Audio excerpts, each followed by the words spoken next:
ॐ शिवशक्तिसमारम्भां भास्कराचार्यमध्यमाम् अस्मच्छ्रीनाथपर्यन्तां वन्दे गुरुपरम्परां ज्ञानिनामपि चेतांसि देवी भगवती हि सा बलादाकृष्य मोहाय महामाया प्रयच्छति दुर्गे स्मृता हरसि भीतिमशेषजन्तोः स्वस्यै स्मृता मतिमतीव शुभां ददासि दारिद्र्यदुःखभयहारिणि का त्वदन्या सर्वोपकारकरणाय सदार्द्रचित्ता सर्वमङ्गलमाङ्गल्ये शिवे सर्वार्थसाधिके शरण्ये त्र्यम्बके गौरि नारायणि नमोऽस्तु ते शरणागतदीनार्तपरित्राणपरायणे सर्वस्यार्तिहरे देवि नारायणि नमोऽस्तु ते सर्वस्वरूपे सर्वेशे सर्वशक्तिसमन्विते भयेभ्यस्त्राहि नो देवि दुर्गे देवि नमोऽस्तु ते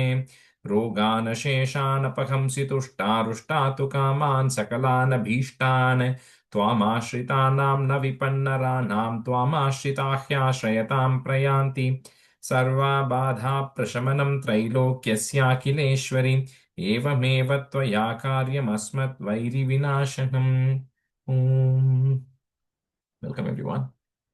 Okay, so we'll do stanzas 19 to 42, so about 12, 13 each. Let me see who I had. Okay, Shreya, you can do 13, and maybe Krishnaveni, you can do the 12. So maybe 19 to 31 or 30, Shreya.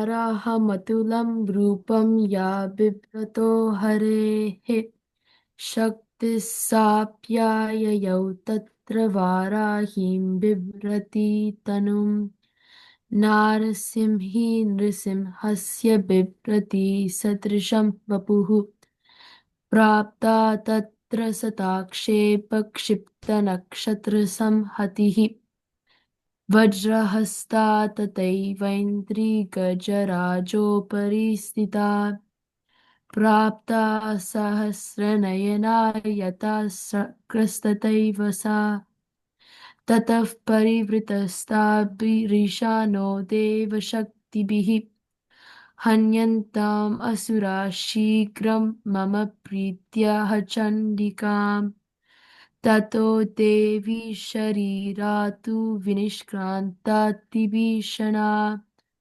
Chandika शक्तिरत्युग्रा शिवः शतनिनादिनी Shiva Shataninadini.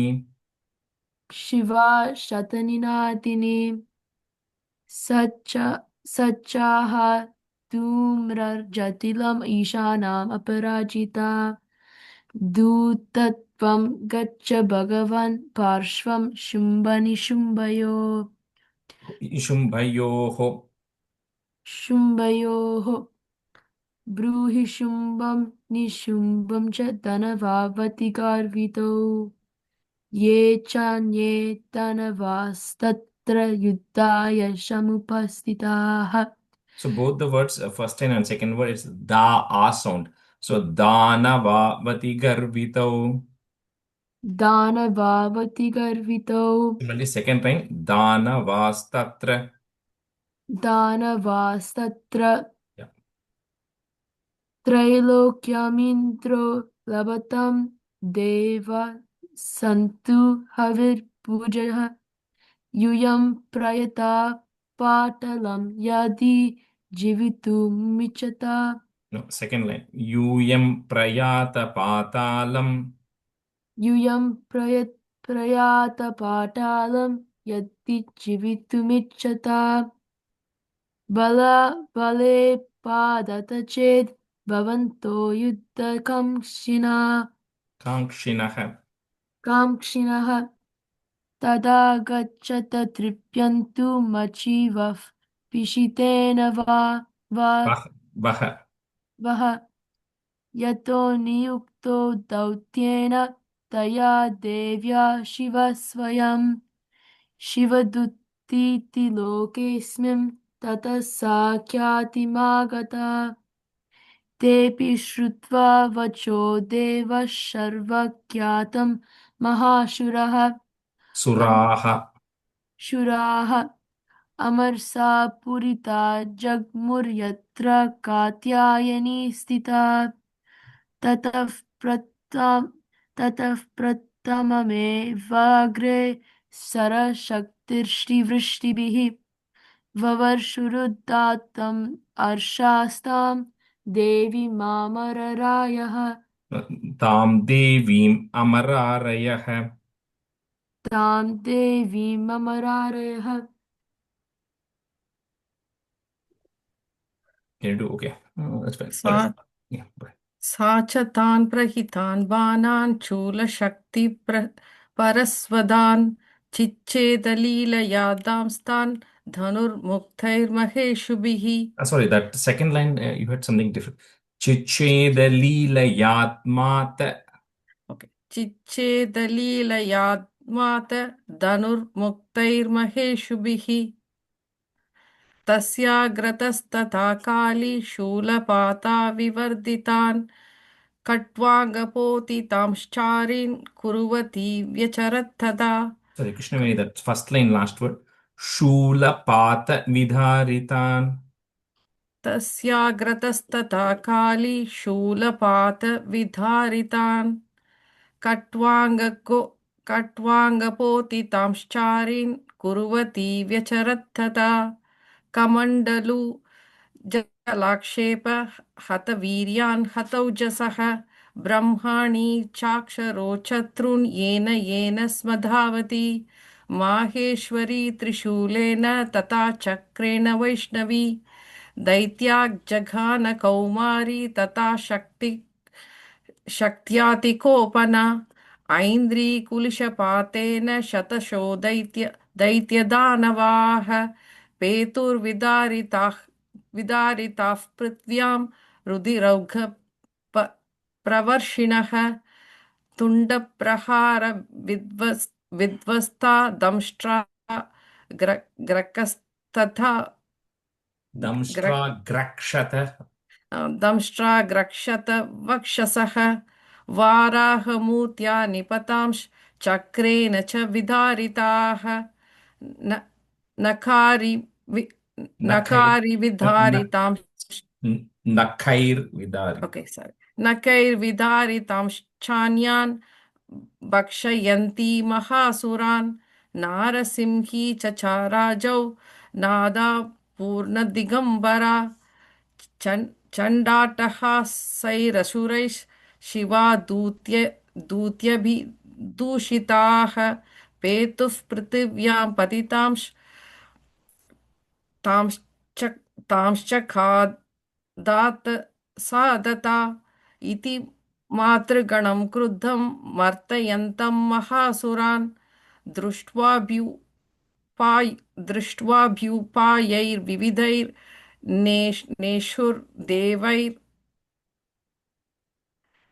दृष्ट्वाभ्युपायैर्विविधैर्देवैर् Neshur devari sainikaha. नेषुर्देवारिसैनिकाः पालयानपरान् दृष्ट्वा दैत्यान् गणादितान् योद्धुमभ्याययौ क्रुद्धो रक्तबीजो महासुरः First line, first word.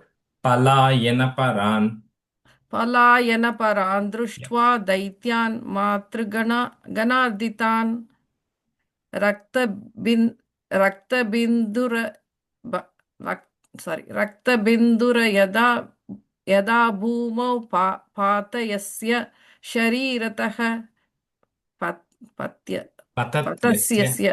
पतस्यस्य शरीरतः समुत्पात्यति मेदिन्यां तत्प्रमाणस्तदासुरः युयुधे सा गदापानैर् इन्द्रशक्त्या महासुरः ततश्चैन्द्री स्ववज्रेण रक्तबीजमताडयत्. Yeah, so the first line, Yuyudhesa Gadapanir. Okay. Yuyude sa gada panir. I said panir. Okay. Yeah. Yuyude gada panir. Sa Panir. gada panir. Yeah. Okay. All right, so let's just, I think I've said some meaning, so I'll just complete the meaning of eighth. Eighth is a long chapter. It's got some 65 stanzas or something, right? Um, so what we've seen kind of so far, right? We saw about this Rakta, all these different incarnations which are actually coming up, right? And all these incarnations of Kali is then beginning to are first coming, and they all come to battle with the various other asuras who are there, drive all those asuras away, and finally this person Rakta Bija comes. And this Rakta Bija comes, and then in this it starts talking about each of those devis, right? First is the Aindri, who is from Indra. She's actually going and then striking Rakta Bija with her thunderbolt, which has come. But then, and then she strikes it, this blood coming out of Rakta Bija, and when the blood falls on the ground, more Rakta Bijas come up. So then it talks about how each of these Matrikas are going and actually fighting. Then it talks about how Vaishnavi comes, and then Vaishnavi then tries to hit him with the discus, and then again that cuts. More Rakta Bijas come, then Aindri. So everybody just goes line by line about every single Devi who's actually going. Kaumari, who comes from Kumara, is fighting with the spear. Varahi is fighting with sword. Maheshwari is fighting with the Trishulam. And every single time that comes, that more and more Rakta Bijas are coming. And then they just don't know what to do because they're killing this Rakta Bija, but more Rakta Bijas are coming, right? So I think the way we have to think about this, right? Like I had said last time was, no, if you just break that word, Rakta is blood, right? Bija is seed, right? So Rakta Bija, just literal translation is seed of the blood, right? But the way blood here actually represents all the Rajo Gunam that we have, the intense desires and the craving and the passion that we all have, right? That is what the blood here is actually referring to. And the seed is the seed of all of those desires. So here when we say when the Rakta Bija's blood is touching the floor, more Rakta Bijas are coming means anytime a desire is popping us for us from inside, if we let the desire, if we indulge into the desire is only going to amplify. Like let's say you crave junk food, right? You go eat it once. The moment you eat it, then you only crave more of it, right? So if you let the desire, if you indulge or give in to the desire is only going to multiply. So the blood falling on the floor of Rakta Bija is talking about the desires which we again end up indulging in. Here, eventually, so I'll pause there, so to kind of keep that context in for a second, right? So what happens is these people don't know how to defeat this Rakta Bija because it's just nobody is able to. These are all devis who are coming from each of the gods, so they know they can get rid of him, but they can't stop the blood from falling on the floor. So at that time, Chandika, who's the Kaushiki, right, who's the main person here, so she's then laughing because she knows how to put an end to this, right? So she's laughing, saying that Rakta Bija, you are wandering around successfully because so many of you Rakta Bijas are there. So she calls on this Kali, the Kali who came earlier, right? And she calls on that Kali and say, I want you to help me out in this battle. We are going to go and get rid of all the Rakta Bijas. But it's your responsibility to make sure not a drop of blood falls on the floor. So literally she says, you have to open your mouth and drink off all the blood, right? Now, the way you got to think of it, again, coming back to our comparison point here, this Chandika and the Kali here are actually referring to our awakened consciousness, right? So it's a disciplined mind. So she is the Shakti who's there in our subconscious, and she says, I'm not going to let that blood fall on the floor, which means subconsciously she's going to eradicate all this Rajo Gunam, the Rajas that we actually have subconsciously. So we don't even have a chance to let us indulge into it, because that is the only way. Once the desire is coming out, there's no way any of us can control the desires. We have to kind of kill it at the source, right? So that's why the Rakta Bija is this Devi Shakti, through Devi Mahatmyam, through this chapter, is eradicating those intense Rajo Gunam at the source, at the consciousness level, so it doesn't keep springing up. Now, coming back to the story, so that's what ends up happening. So this Kali and this Chandika, say they just go in all direction and they keep getting rid of every single Rakta Bija that is there. And this Kali is going after drinking every ounce of blood that's actually coming from Rakta Bija, to the point that all these Rakta Bijas are drained out of blood. So the moment they're completely drained out of blood, which means drained out of all these desires, there's nothing left to come out. right? So eventually, with this, she's able to then get rid of Rakta Bija. So that's how the combination of this Chandika and Kali here, they eventually go and eliminate this Rakta Bija, and the Devas are very happy. So with that, this chapter comes to an end. And Rakta Bija was one of the commanders. So we kind of went through the various commanders, Chanda and Munda, who Kali got rid of. So she was called Chamunda. Then Dhumra Lochana was gotten rid of. Then all the army was gotten rid of. Then here Rakta Bija is gotten rid of. Only two people remain, Nishumbha and Shumbha. So Nishumbha will be gotten rid in the ninth and then Shumbha in the 10th.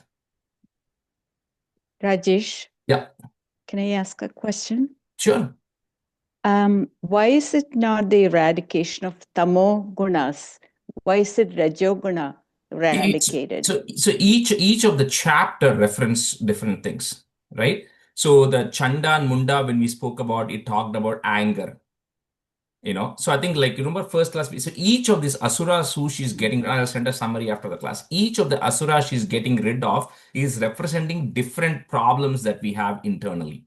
In this case, Rakta Bija refers to the unquenchable desires that we all have, which is the Rajas. But Rot or the other things like Dhumra Lochana, was we said, right, is clouding our vision. So whatever is cloud, Dhumra is cloud. So whatever is clouding our vision, our intuition for us to start thinking and getting the real knowledge, whatever is clouding, it's the eradication of that, right? So similarly, each of these people mean different things. And Shumbha and Nishumba also. So yeah, I'll kind of give that list of who means what. But yeah, it includes everything. It includes the Rajoguna and the Tamoguna and all the other things as well along with it.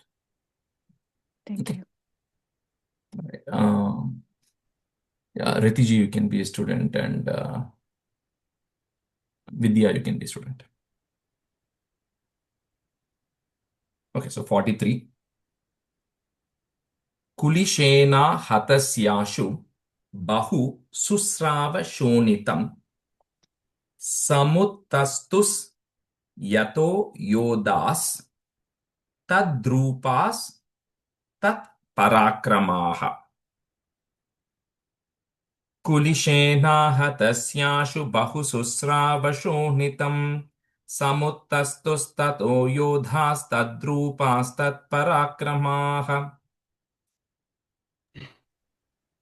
कुलिशेन हतस्याशु बहुशुस्रावशोणितं समुत्तस्थुस्ततो योधास्तद्रूपास्तत्पराक्रमाः कुलिशेन हतस्याशु बहुशुस्रावशोणितं समुत्तस्थुस्ततो योधास्तद्रूपास्तत्पराक्रमाः कुलिशेन हतस्याशु बहुशुस्रावशोणितं समुत्तस्तुस्ततो योधास्तद्रूपस्तत्पराक्रमाः कुलिशेन हतस्याशु बहुशुस्रावशोणितं समुत्तस्तुस्ततो योधास्तद्रूपस्तत्पराक्रमाः Yavantah, put a F. Yavantah patitas tasya sharirat rakta bindhavah tavantah, put a F. Tavantah purusha jatas tadvirya bala vikramaha. Yavantah patitas tasya sharirat rakta bindhavah Tavantah purusha jatas tadvirya bala vikramaha. शरीरात th sound or the sound? It's id, so sharirad. Sharirat. First Okay. da. यावन्तः पतितास्तस्य शरीराद्रक्तबिन्दवः तावन्तः पुरुषा जातास्तद्वीर्यबलविक्रमाः यावन्तः पतितास्तस्य शरीराद्रक्तबिन्दवः तावन्तः पुरुषा जातास्तद्वीर्यबलविक्रमाः यावन्तः पतितास्तस्य शरीराद् रक्तबिन्दवः तावन्तः पुरुषा जातास्तद्वीर्यबलविक्रमाः यावन्तः पतितास्तस्य शरीराद् रक्तबिन्दवः तावन्तः पुरुषा जातास्तद्वीर्यबलविक्रमाः. This is where saying every time the drop is falling, the similar person who has the same Viryam, Balam, and Vikramam, valor, courage, and everything of the equal strength comes back again. Te chapi युयुधुस्तत्र पुरुषा रक्तसम्भवाः समं मातृभिरत्युग्र शस्त्रपाताति भीषणम् ते चापि युयुधुस्तत्र पुरुषा रक्तसम्भवाः समं मातृभिरत्युग्र शस्त्रपाताति भीषणम् ते चापि युयुधुस्तत्र पुरुषा रक्तसम्भवाः समं मातृभिरत्युग्र शस्त्रपातातिभीषणम् ते चापि युयुधुस्तत्र पुरुषा रक्तसम्भवाः समं मातृभिरत्युग्र शस्त्रपातातिभीषणम् ते चापि युयुधस्तत्र पुरुषा रक्तसम्भवाः समं मातृभिरत्युग्र शस्त्रपातातिभीषणम् ते चापि युयुधुस् ते चापि युयुधुस्तत्र पुरुषा रक्तसम्भवाः समं मातृभिरत्युग्र शस्त्रपातातिभीषणम् पुनश्च वज्रपातेन क्षतमस्य शिरो यदा बवाह रक्तं पुरुषास्ततो जाताः put is jatas sahasrashah. So they'll just keep going through each devi here, each of them trying to slay, and then thousands of them are coming again. पुनश्च वज्रपातेन क्षतमस्य शिरो यदा ववाह रक्तं पुरुषास्ततो जाताः सहस्रशः पुनश्च वज्रपातेन क्षतमस्य शिरो यदा पवाह रक्तं पुरुषास्ततो जाताः सहस्रशः पुनश्च वज्रपातेन क्षतमस्य शिरो यदा ववाह रक्तं पुरुषास्ततो जाताः सहस्रशः पुनश्च वज्रपातेन क्षतमस्य शिरो यदा पवाह रक्तपुरुषास्ततो जाताः सहस्रशः पुनश्च वज्रपातेन क्षतमस्य शिरो यदा पवाह रक्तं पुरुषास्ततो जाताः सहस्रशः. A second line, first word, you're adding an extra R there. Just vavaha raktam. Vavaha raktam. No, vavaha raktam. Vavaha raktam. Yeah. Vaishnavi samare chainam chakrenabhijaganah gadaya tadayamasa aindri tama sureshwaram. Vaishnavi samare chainam chakrenabhijaganah gadaya tadayamasa aindri tama sureshwaram. Vaishnavi समरे चैनं चक्रेणाभिजघानः गदया ताडयामास ऐन्द्री तमसुरेश्वरं वैष्णवी समरे चैनं चक्रेणाभिजघानः गदया ताडयामास ऐन्द्री तमसुरेश्वरम् वैष्णवी समरे चैनं चक्रेणाभिजघानः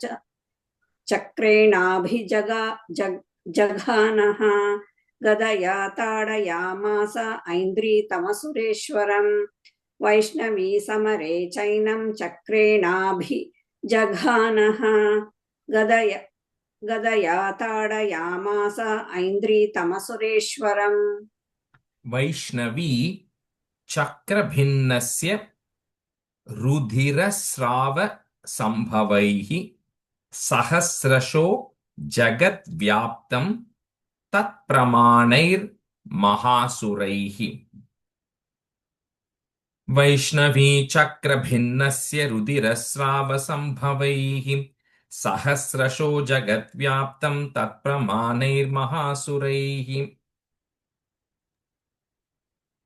वैष्णवी चक्रभिन्नस्य रुधिरस्राव संभवैः सहस्रशो जगद्व्याप्तं तत्प्रमाणैर्महासुरैः वैष्णवी चक्रभिन्नस्य रुधिरस्राव संभवैः सहस्रशो जगद्व्याप्तं तत्प्रमाणैर्महासुरैः वैष्णवी चक्रभिन्नस्य रुधिरस्रावसम्भवैः सहस्रशो जगद्व्याप्तं तत्प्रमाणैर्महासुरैः वैष्णवी चक्रभिन्नस्य रुधिरस्रावसम्भवैः सहस्रशो जगद्व्याप्तं तत्प्रमाणैर्महासुरैः Shaktya Jaghana Kaumari Varahi, all of them long E, Varahi Cha Tatasina Maheshwari Trishulena Raktabhijam Mahasuram.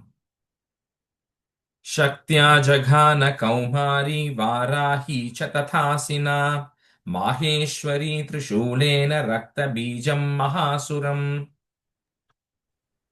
शक्त्या जघान कौमारी वाराही च तथासिना माहेश्वरी त्रिशूलेन रक्तबीजं महासुरम् शक्त्या जघान कौमारी वाराही च तथासिना माहेश्वरी त्रिशूलेन रक्तबीजं महासुरम् शक्त्या जघान कौमारी वाराही च तथासिना माहेश्वरी त्रिशूलेन रक्तबीजं महासुरम् शक्त्या जघान कौमारी वाराही च तथासिना माहेश्वरी त्रिशूलेन रक्तबीजं महासुरम् स चापि गदया दैत्यः पुट इस् दैत्यस् सर्वा एवाहनत् पृथक् इक् matruh. So it's a double r, refers to all the matas which are there. So matruh, put a h to join it. Matruh kopa samavishto rakta bijo mahasurah. Sachapi gadaya daitya sarva evahanat pratak matruh kopa samavishto rakta bijo mahasurah. स चापि गदया दैत्यः सर्वा एवाहनत् पृथक् next word how do I say So the regular word is matru, right? There's a regular mat. So you put another r to that. Matru. Matruh, okay. Yeah. Matruh, matruh kopa samavishto rakta bijo mahasuraha. Sachapi gadaya daityas sarva evahanat pruthaka. Matruh kopa samavishto rakta bijo mahasuraha. स चापि गदया दैत्यः सर्वा एवाहनत् पृथक् मातृः कोपसमाविष्टो रक्तबीजो महासुरः स चापि गदया दैत्यः सर्वा एवाहनत् पृथक् मातृः कोपसमाविष्टो रक्तबीजो महासुरः तस्या हतस्य बहुधा शक्तिशूलादिभिर्भुवि पपात यो वै रक्तौघस् तेना संछत शोसुराः. That's one word, cannot break it. Tena sanchata shosuraha. Tasya hatasya bahudha shakti shuladibhirbhuvi papatayo vai raktaughastena sanchata shosuraha. तस्याह तस्य बहुधा शक्ति शूलादिभिर्भुवि पपातयो वैरक्तौघस् तेन संछतशो सुराः तस्याह तस्य बहुधा शक्तिशूलादिभिर्भुवि पपातयो वैरक्तौघस् तेन संछतशो सुराः तस्याः तस्य बहुधा शक्तिशूलादिभिर्भुवि पपातायो वै रक्तौघस्तेन सञ्चतशोऽसुराः. Even here, Vidya, second line, first word, papata. पपातयो. Yeah. Okay. तस्याः तस्य बहुधा शक्तिशूलादिभिर्भुवि पपातयो वै रक्तौघस्तेन सञ्चतशोऽसुराः. Taischa surasrik ik sambhutair. So if you have a ra in Sanskrit, we're just breaking it into a ir and a a. So Sambhutair Asuraihi, put is Asurais Sakalam Jagat Vyaptamasit it Tato Deva Bhayama Jagmuruttamam. One word.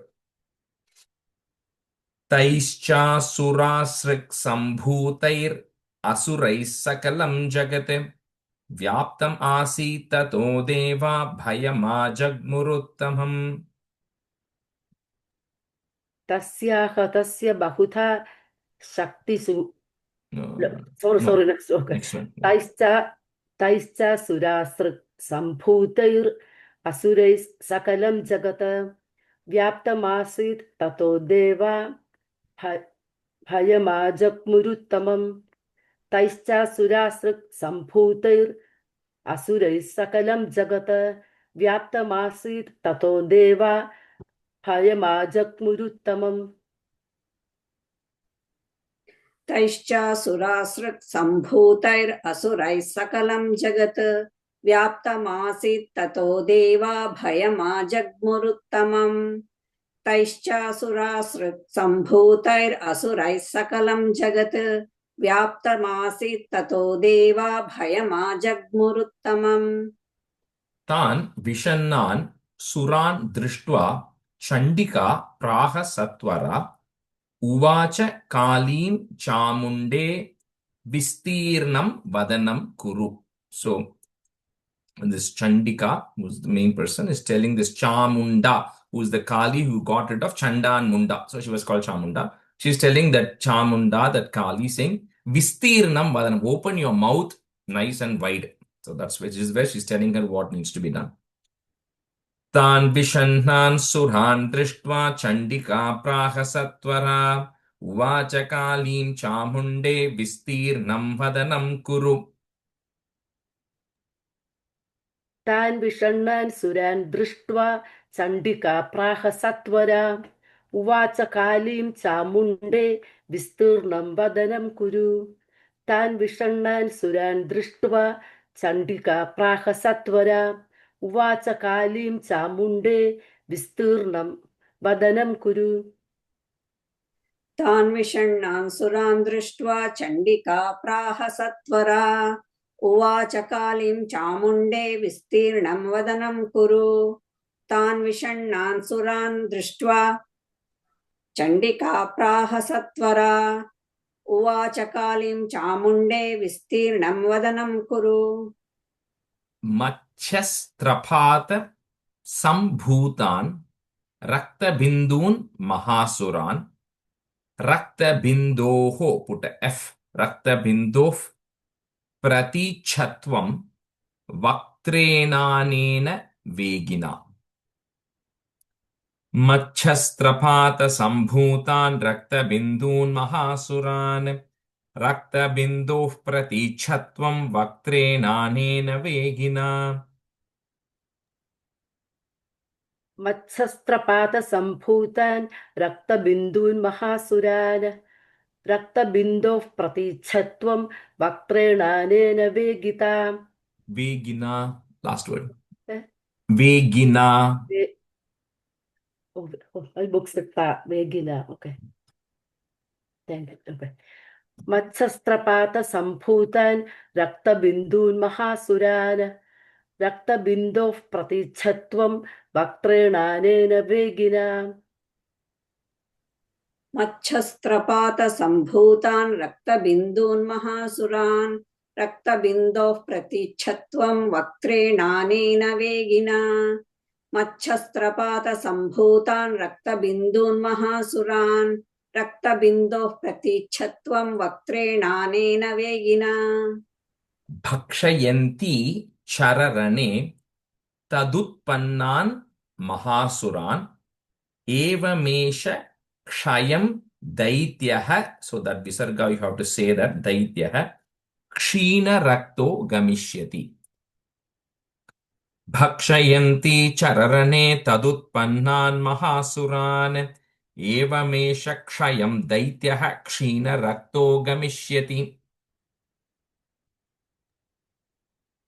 Bhakshayanti Chararane तदुत्पन्नान् महासुरान् एवमेष क्षयं दैत्यः क्षीणरक्तो गमिष्यति भक्षयन्ति चररणे तदुत्पन्नान् महासुरान् एवमेष क्षयं दैत्यः क्षीणरक्तो गमिष्यति भक्षयन्ति चररणे तदुत्पन्नान् महासुरान् एवमेष क्षयं दैत्यः क्षीणरक्तो गमिष्यति Short भक्षयन् Gamishyati, short E at the end. भक्षयन्ति चररणे तदुत्पन्नान् महासुरान् एवमेष क्षयं दैत्यः क्षीणरक्तो गमिष्यति. So here Kshina Rakto means Kshinam, generally we refer to it as tired, but it means removal or no energy. So Kshina Rakto means draining of the blood completely. That's what she's instructing that Kali to do. Bhakshya tvaya chogra na chotpatsyanti chapare ityuktva tam tato devi long e shulenabhi jaganatam. भक्ष्यमानास्त्वया चोग्रा न चोत्पत्स्यन्ति चापरे इत्युक्त्वा तां ततो देवी शूलेनाभिजगानतम्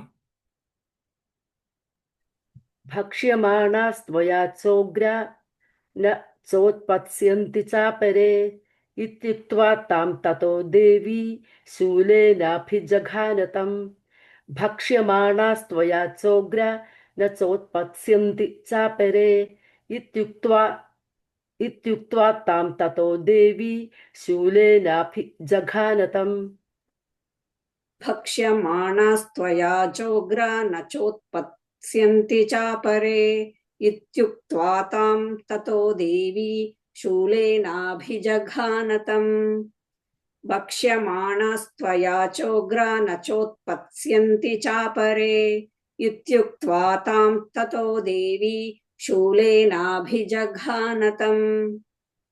मुखेन काली लोङ्गी जगृहे रक्तबीजस्य शोणितं ततो सावाझगानाथ one word गदया तत्र चण्डिकाम् मुखेन काली जगृहे रक्तबीजस्य शोणितं ततो सावाजघानाथ गदया तत्र चण्डिकाम् मुखेन काली जगृहे रक्तबीजस्य शोणितं ततो सा वा जघानाथ गदया तत्र चण्डिकाम् मुखेन काली जगृहे रक्तबीजस्य शोणितं ततो सा वा जघानाथ गदया तत्र चण्डिकाम् मुखेन काली जगृहे रक्तबीजस्य शोणितं ततो सा वा जघानाथ गदया तत्र चण्डिकाम् मुखेन काली जगृहे रक्तबीजस्य शोणितं ततो सा वा जघानाथ गदया तत्र चण्डिकाम्. We'll just switch halfway. Lakshmi, you can be a student, and Harish, you can be a student. न चास्या वेदनां चक्रे गदा पातोल्पि कामपि short e तस्या हतस्य देहात्तु बहु सुस्राव शोणितम् न चास्या वेदनां चक्रे गदा पातोल्पि कामपि तस्या हतस्य देहात्तु बहु सुस्राव शोणितम् न चास्य वेदनां चक्रे गदापातोऽल्पिकामपि तस्या हतस्य देहात्तु बहु शुश्रावशोणितम् न चास्या वेदनां चक्रे गदापातोऽल्पिकामपि तस्या हतस्य देहात्तु बहु शुश्रावशोणितम् न चास्य वेदनां चक्रे गदापातोऽल्पिकामपि तस्या हतस्य देहात्तु बहु शुश्रावशोणितम् न चास्य वेदनां चक्र गदापातोऽल्पिकामपि तस्या हतस्य देहात्तु बहु शुश्रावशोणितम् यतस् ततस् तत् वक्त्रेण चामुण्डा सम्प्रतीच्छति मुखे समुद्गता येस्या रक्तपातान् महासुराः यतस्ततस्तद्वक्त्रेण चामुण्डा सम्प्रतीच्छति मुखे समुद्गता येस्या रक्तपातान् महासुराः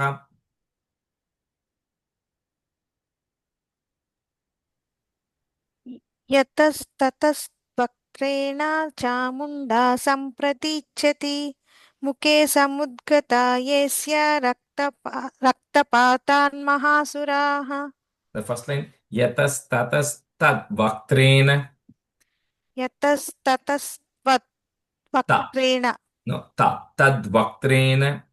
यतस्ततस्तद्वक्त्रेण चामुण्डा सम्प्रतीच्छति मुखे समुद्गता येस्य रक्तपातान् महासुराः यतस्ततस्तद्वक्त्रेण चामुण्डा प्रतीच्छति मुखे समुद्गता येस्या रक्तपातान् महासुराः यतस्ततस्तद्वक्त्रेण चामुण्डा प्रतीच्छति मुखे समुद्गता येस्या रक्तपातान् महासुराः तांश चखादात चामुण्डा पपौ तस्य च शोणितं देवी long e शूलेन वज्रेण बाणैरसिभिर्रिष्टिभिः.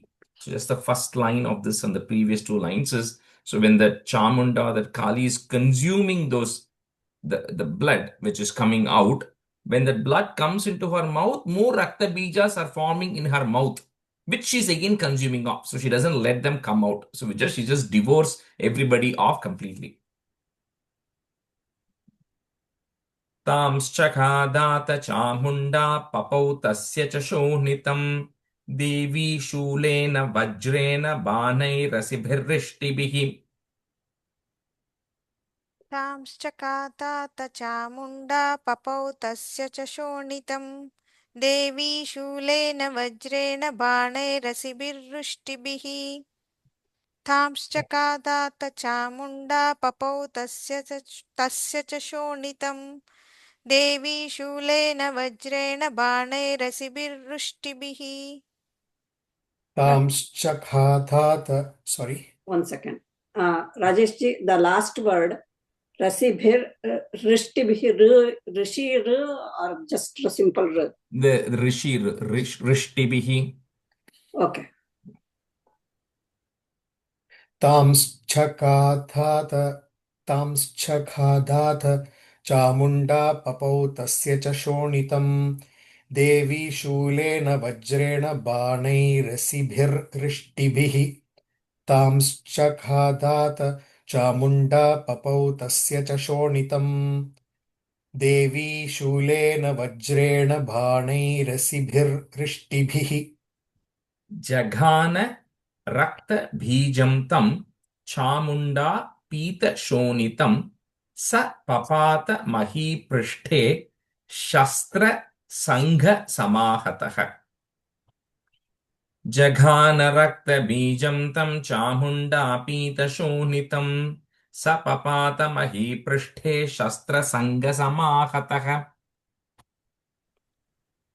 जघान रक्तबीजं तं चामुण्डा पीतशोणितं स पपात महीपृष्ठे शस्त्रसंगसमाहतः जघान रक्तबीजं तं चामुण्डा पीतशोणितं स पपात महीपृष्ठे शस्त्रसंगसमाहतः जघान रक्तबीजं तं चामुण्डा पीतशोणितं सपपात महीपृष्ठे शस्त्रसङ्घसमाहतः जघान रक्तबीजं तं चामुण्डा पीतशोणितं सपपात महीपृष्ठे शस्त्रसङ्घसमाहतः नीरक्तश्च महीपाल रक्तबीजो महासुरः ततस्ते harsham atulam. So break at that ma in harsham atulam.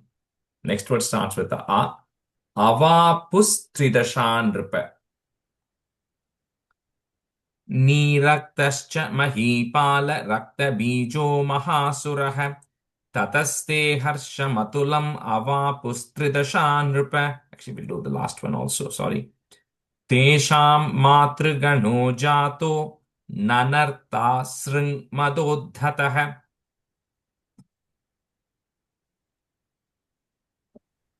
नीरक्तश्च महीपाल रक्तबीजो महासुरः ततस्ते हर्षमतुलम् आवापुस्त्रिदशा नृपा तेषां मातृगणो जातो ननर्ता स्पृङ्गदोद्दतः Nanar sring ing sound sring madodhatah. श्रृङ्मदोद्दतः okay And then the next second line harshamatulam ava. You said av. I heard an extra a there. Just okay avapus.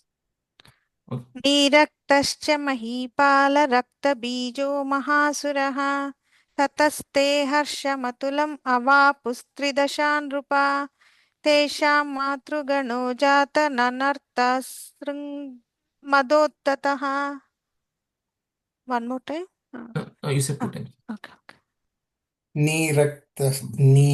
नीरक्तश्च महीपालरक्तबीजो महासुरः ततस्ते हर्षमतुलम् अवापुस्त्रिदशा नृपा तेषां मातृगणो जातो ननर्ता सृङ्मदोद्धतः नीरक्तश्च महीपालरक्तबीजो महासुरः ततस्ते हर्षमतुलम् अवापुस्त्रिदशा नृप तेषां मातृगणो जातो ननर्ता सृङ्मदोद्धतः सत्या सन्तु यजमानस्य कामाः नमो देव्यै महादेव्यै शिवायै सततं नमः. नमः प्रकृत्यै भद्रायै नियताः प्रणताः स्मतां साङ्गायै सायुधायै सपरिवारायै सर्वात्मिकायै अष्टमातृकासहितायै रक्ताक्ष्यै देव्यै नमः. So the Ashtamatrikas who are there, along with that, Raktakshya Devi means a Devi who's got blood like ice. Right? So it's simply referring to all the Devis who are there today in this chapter. सत्या सन्तु यजमानस्य कामाः नमो देव्यै महादेव्यै शिवायै सततं नमः नमः प्रकृत्यै भद्रायै नियतप्रणतां स्मतां साङ्गायै सायुधायै सपरिवारायै सर्वात्मिकायै अष्टमातृकासहितायै रक्ताक्ष्यै देव्यै नमः Lakshmi, that pranata, I heard a im sound, just pranatas smata. प्रणता Yeah. सत्या सन्तु यजमानस्य कामाः नमो देव्यै महादेव्यै शिवायै सततं नमः नमः प्रकृत्यै भद्रायै नियताः प्रणताः स्मतां साङ्गायै सायुधायै सपरिवारायै सर्वात्मिकायै अष्टमातृकासहितायै रक्ताक्ष्यै देव्यै नमः We'll go to the Navamodhyayaha, which is Nishumbhavadaha. Om Rajo Vacha Vichitram Idamakhyatam Bhagavan Bhavata Mama Devyash Charita Mahatmyam Rakta Bija Vadhashritam. Om Rajovacha Vichitramidamakhyatam Bhagavan Bhavata Mama Devyascharita Mahatmyam Rakta Bija Vadashritam.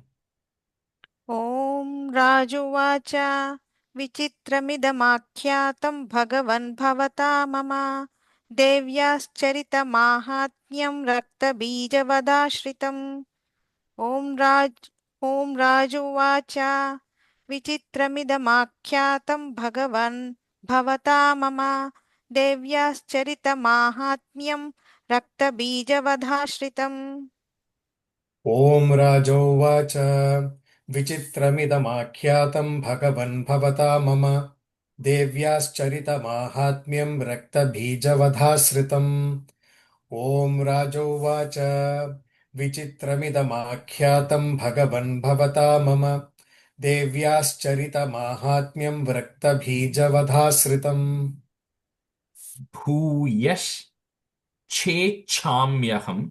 So it's a ish and then a cha, each couple of those each coming there.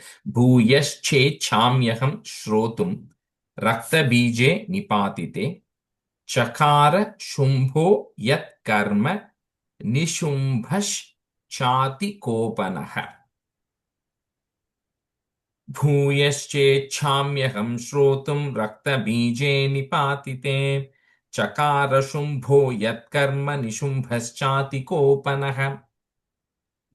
भूयश्चेच्छाम्यहं श्रोतुं रक्तबीजे निपातिते चकार शुम्भो यत्कर्म निशुम्भश्चातिकोपनः भूयश्चेच्छाम्यहं श्रोतुं रक्तबीजे निपातिते चकार शुम्भो यत्कर्म निशुम्भश्चातिकोपनः भूयश्चेच्छाम्यहं श्रोतुं रक्तबीजे निपातिते चकार शुम्भो यत्कर्म निशुम्भश्चातिकोपनः भूयश्चेच्छाम्यहं श्रोतुं रक्तबीजे निपातिते चकार शुम्भो यत्कर्म निशुम्भश्चातिकोपनः ऋषिरुवाच चकारकोपम् अतुलम्, if you want to break it dhamma, or चकारकोपम् अतुलम् रक्तबीजे निपातिते शुम्भासुरो निशुम्भश्च हतेष्वन्येषु चाहवे. ऋषिरुवाच चकारकोपमतुलं रक्तबीजे निपातिते शुम्भासुरो निशुम्भश्च हतेष्वन्येषु चाहवे. ऋषिरुवाच चकारकोपमतुलं रक्तबीजे निपातिते शुम्भासुरो निशुम्भश्च हतन्ष्वन्येषु चाहवे हतेष्वन्येषु. ऋषिरुवाच चकारकोपमतुलं रक्तबीजे निपातिते शुम्भासुरो निशुम्भश्च हतेष्वन्येषु चाहवे ऋषिरुवाच चकारकोपम् अतुलं रक्तबीजे निपातिते शुम्भासुरो निशुम्भश्च हतेष्वन्येषु चाहवे ऋषिरुवाच चकारकोपमतुलं रक्तबीजे निपातिते शुम्भासुरो निशुम्भश्च हतेष्वन्येषु चाहवे हन्यमानं महासैन्यं विलोक्यां, just breaking at that ma there, विलोक्यां अर्षमुद्वहन्, next word starts the a there, अभ्यधावन् निशुम्भोत मुख्ययासुर सेनया. हन्यमानं महासैन्यं विलोक्यामर्षमुद्वहन् अभ्यधावन् निशुम्भोत मुख्ययासुरसेनया. हन्यमानं महासैन्यं विलोक्याम् अर्षमुद्वहन् अभ्यधावन्निशुम्भोत मुख्ययासुरसेनया हन्यमानं महासैन्यं विलोक्याम् अर्षमुद्वहन् अभ्यधावन्निशुम्भोत मुख्ययासुरसेनया हन्यमानं महासैन्यं विलोक्याम् अर्षमुद्वहन् अभ्यधावन् निशुम्भोत मुख्ययासुरसेनया हन्यमानं महासैन्यं विलोक्याम् अर्षमुद्वहन् अभ्यधावन् निशुम्भोत मुख्ययासुरसेनया तस्याग्रतस्तथा पृष्ठे पार्श्वयोश्च महासुराः. The next word maybe a little twisted. Sandashtauष्ठ. Okay. Sandashtauष्ठ putaha. Putah क्रुद्धा हन्तुं देवीम् उपाययुः. तस्याग्रतस्तथा पृष्ठे पार्श्वयोश्च महासुराः सन्दष्टौष्ठपुटाः क्रुद्धा हन्तुं देवीमुपाययुः. तस्याग्रतस्तथा पृष्ठे पार्श्वयोश्च महासुराः सन्दष्टौष्टपुटाः क्रुद्धा हन्तुं देवीमुपाययुः And then puttaha, then ich. टा Sandashtaushta puttah. Okay. Okay And then Devi, little bit of a stretch there. Okay, it's a long E there. Okay तस्य ग्रतास्तथा पृष्ठे पार्श्वयोश्च महासुराः सन्दष्टौष्टपुटाः क्रुद्धा हन्तुं देवीमुपाययुः Now the first line, this time you said something slightly different. Tasyagratastatha. तस्याग्रतस्तथा Yeah. तस्याग्रतस्तथा पृष्ठे पार्श्वयोश्च महासुराः समदष्टौष्टपुटाः क्रुद्धा हन्तुं देवीमुपाययुः That second line, like kru sound. Kruddha. क्रुद्धाः Kruddha. No, not sorry. Kruddha. It's in the u. Kru. क्रुद्धा Yeah. समदष्टौष्टपुटाः क्रुद्धा Yeah. Correct. तस्याग्रतस्तथा पृष्ठे पार्श्वयोश्च महासुराः सन्दष्टौष्टपुटाः क्रुद्धा हन्तुं देवीमुपाययुः Ajagama Mahaviryah put a ish Mahaviryash Shumbhopi Swabalairvritah Nihantum Chandikam Kopat Kritva Yuddham tu Matrubihi Ajagama Mahaviryash Shumbhopi Swabalairvritah Nihantum Chandikam Kopat Kritva Yuddham tu Matrubihi.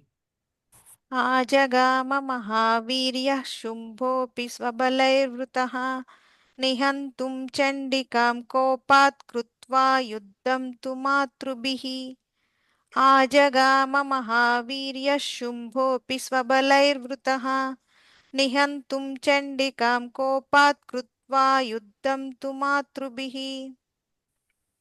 आजगाम महावीर्यः शुम्भोऽपि स्वबलैर्वृतः निहन्तुं चण्डिकां कोपात् कृत्वा युद्धं तु मातृभिः आजगाम महावीर्यश्चुम्भोऽपि स्वबलैर्व्यतः Vritah. वृतः निहन्तुं चण्डिकां कोपात् कृत्वा युद्धं तु मातृभिः Let's stop here today. Harihi Om Shri Gurubhyo Namaha. Harihi Om. Thank you, everyone. See you all next week. Thank you, Rajesh. Thank you, everyone. Bye. Thank you, Rajesh. Thank you. Thank Bye. you. Bye.